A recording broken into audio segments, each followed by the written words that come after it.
you play in Tri-State for long enough, you're gonna run into a lot of Pokemon trainers, and you're gonna run into a lot of Bowsers. Yeah, that's true. We got a lot of them in Tri-State. So we're into it in winners finals game 1 on PS2. Getting into this game, Sansko already trying to get something started with that falling in there, but Beast using the jab as more of a getting. Oh man, I don't know why, but I'm getting the two names confused, and they're not even that similar. The fire breath, I'm sure, is not helping. It's just it's through the fire and the flames for both of them. They're just playing it on Expert Plus right here. And I'm sure Charizard is saying, like, wait, a turtle? I thought they were supposed to be the water Pokemon. Wait, a turtle? I thought they were small. Yeah, exactly. Beast looking. Maybe it's a shiny turtle. Blastoise does not look like what I remember here. No, it's like the new like Alolan Blastoise. Wow. Oh yeah, Galarian Blastoise. Yeah. This is the DLC that came out. Good recovery from Sansko there. That was a really tough angle to hit. Oh no. But what were we saying in the last set versus 56? Like, you cannot plan. You cannot preempt Beast using Flare Blitz. You cannot, like, there's no preventing it. You can only have a plan for what happens afterwards.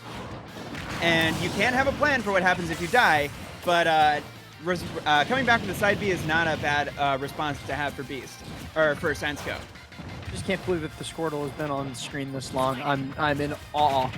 Yeah, Squirtle comes out, he's like, what, Dad?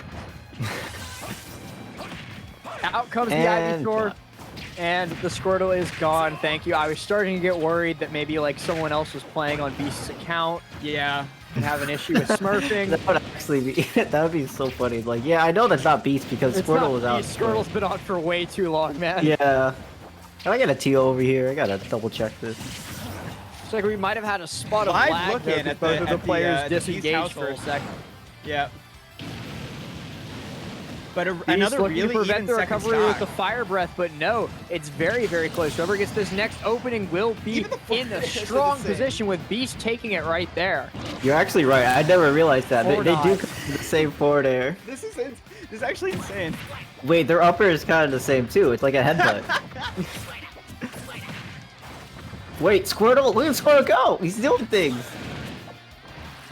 He's Squirtling. Beast forgot that he's not playing Zard and he's trying to do Fire Breath. It's a mix-up. It's What's like this? only Beast with got like Beast. 30%. I know we're talking way too much about the fact that Beast used Squirtle, but I think that's probably the most percent that he's done with Squirtle this entire tourney. It's the most percent I've seen him do with Squirtle in like a really like multiple tournaments. Yeah, no, I can confirm that as well. That's the most Squirtle action I've seen out of Beast in like forever. And honestly, like it's only that potent when you go like multiple tournaments right without there. barely using Squirtle. An amazing Flare Blitz. That up? What? Hang on, that was a cursed ass kill screen right there. That did not look like it should have hit, but hit it did nonetheless. Beast going to take game 1 of this best of 5, moving up 1-0. Yeah, it hits different, but it still hits at the end of the day. And that was, I mean, that was like, I love watching Beast. I feel like I say this every single time that I commentate Beast. And I like, as much as I, you know, maybe poke fun at my good friend Joel, I really truly love watching Beast because he gets every single inch out of this Charizard. Like Charizard should, like, you see other, like, you can tell when I can tell when I'm watching Beast because the Charizard really looks like it's moving faster and more fluidly, and like Charizard should not be described as a slippery character. But honestly, that's my takeaway from game 1 is that like Beast was able to use Charizard in such a way that he was able to avoid Sansko getting his hands on him as Charizard. Can you imagine that? Like, how do you move with Charizard like that? We're gonna find out more in game 2. For sure. And it's I want to say I might be dumb because every single time we get to the matchup screen and I see the actual trainer on my screen, I was like, whoa, he switched off. Oh, wait, never mind. We're fine. It's my favorite. I might every be dumb. Is time. my favorite Radiohead song. I may be dumb, but I'm not stupid at least. There you go. But Beast off to a very strong start with that run up forward tilt right there. Getting caught on ledge. Sansko having a lot of trouble getting hit by the same option twice in a row, having a lot of trouble making it off ledge here, and just barely making it back to stage in the first place. Beast with a very strong lead and extending that lead even more with a flare blitz in neutral, going to take the first stock extremely early. I think what makes Beast's Charizard like so crazy is the flare blitz is that he just somehow knows when his opponent's gonna try to press the button, and he knows that at this range the only thing I can do to hit him for pressing that button is flare blitz, so he's gonna do it anyway. You know what I mean?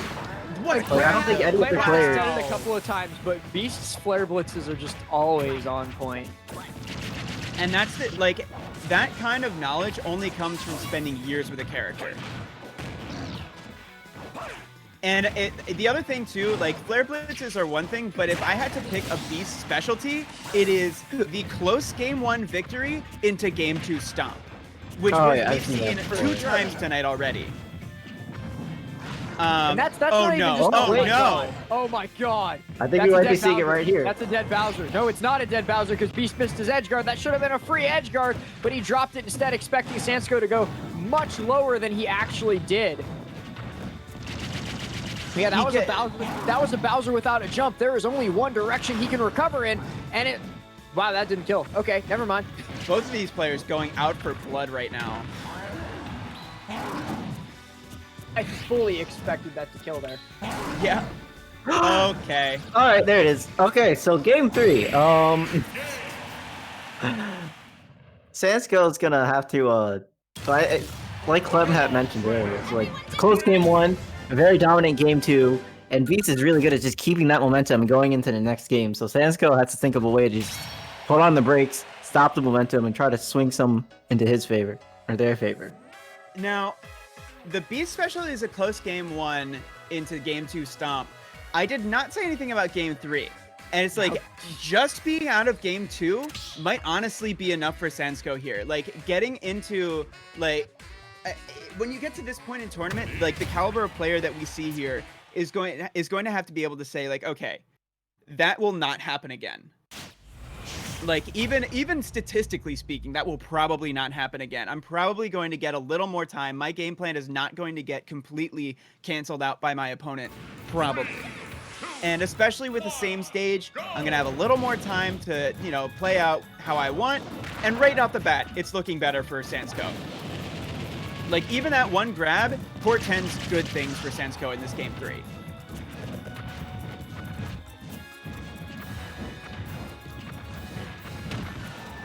And like just surviving the first couple of interactions relatively unscathed and getting a lot of damage on your opponent, there you go. The Beast giveth and the Beast taketh away. Beast right there doing kind of the opposite of what he did in game 1, where instead of just kind of robbing the stock right off the bat, gets his own stock taken instead. And Sansko making this look like it's not game 3 where he's on his winner's side life. Sansko making this look very, very doable right now. Yep. Back air. I'm not gonna take it? Okay. Pixels away. Oh my goodness. Wow. This seems like a different Sansko than we saw in the past 2 games. The buff has worn off. The game 2 buff has worn off for Beast. And Sansko is really going to town. Beast answering back. How did that down smash hit Bowser? Bowser was above Charizard, and that down smash still hit him. Only Joel. Only Joel, I'm telling you. And maybe Dan the Man sometimes. Oh, but answering back with a huge amount of damage there. Sansko trying to armor through the get-up attack with the forward smash.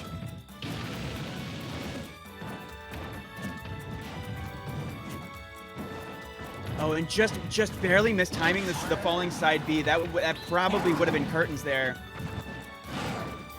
Wisely not jumping and throwing the stock away into the flare blitz. I think Beast must have caught the edge there, and he pays for it. That is a game. That is a very strong game a dominant game game stock right there. Did Flare Blitz like bounce off of Bowser's neutral beat? I don't. It was Not either that or 100% the sure. ledge. It looked high. It looked like it was going high enough to go over the ledge, but it shouldn't go through. I mean, it should go through. You figure it should go through Bowser neutral B. Yeah. But Should, Mysteries but that doesn't abound. mean Super it will. Smash Bros. Ultimate. yeah, how do hitboxes interact sometimes? The game. Yep. Well, I mean, even like for it's a the character Scooby-Doo game. specialist like Beast, you learn new things every day.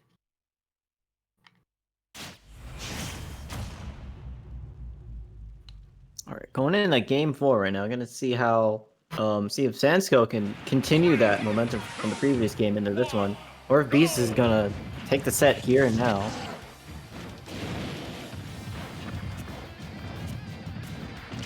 And it's gonna be, I mean, the fact that this is so even right out of the jump, and that's a huge amount of damage off the falling fire breath. All right, and not even anymore. Yeah, no extra percent coming out there. It's not even, but it's not truly one-sided either. And Beast showing good patience there. Sansko has had really good mix-ups off stage to avoid Beast's many attempts to down air spike him. Yeah, but you know he's gonna keep going for it. Oh, yeah, Beast is definitely the kind of player that if there's a high reward option, if it doesn't work, he's still gonna keep going for it. Beast playstyle is high reward, what risk?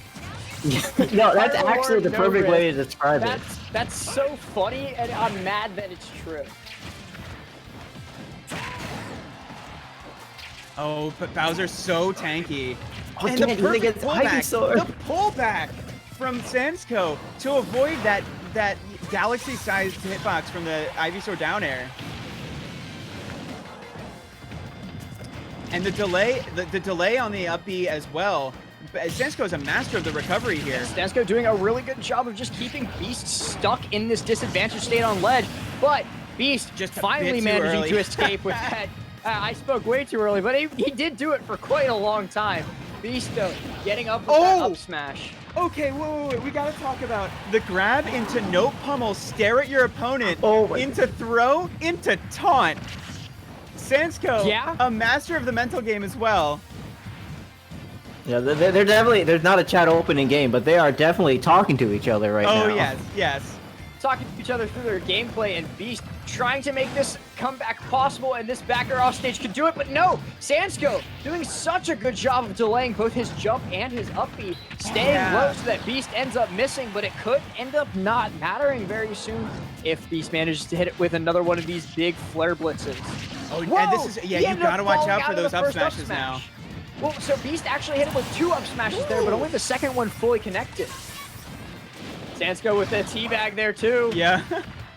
Yeah, Beast was doing that earlier. Like I said, they're talking to each other. They're going back and forth, having a, I don't want to say nice conversation. Jolly old because- conversation. Jolly old conversation. That's a good way of putting it. Yep, and I love the quick switch out to Charizard. Like, Sansko doesn't want to beat Swirl. They don't want to beat Ivysaur. They want, pride is on the line right here between these two players. You can tell how much this set means to both of them. They do not want to, they want to beat their opponent with at their strongest character. And Beast bringing it to last stock. He's going to make Sansko work for it if he wants to force this game 5. And honestly, I wouldn't be surprised if this was the match we ended up seeing again in Grand Finals. True. Just an update on loser's bracket. Lol Yoshi took it 2-0 over Yu, so Yu is out of the bracket at 4th place. We will see Lol Yoshi versus the loser of this matchup up next to find out who faces the winner in Grand Finals. And Beast, oh no! No, Beast, you can't do that. You can't. Classic. The classic. No, we're replaying that one. You can't do that. That's illegal.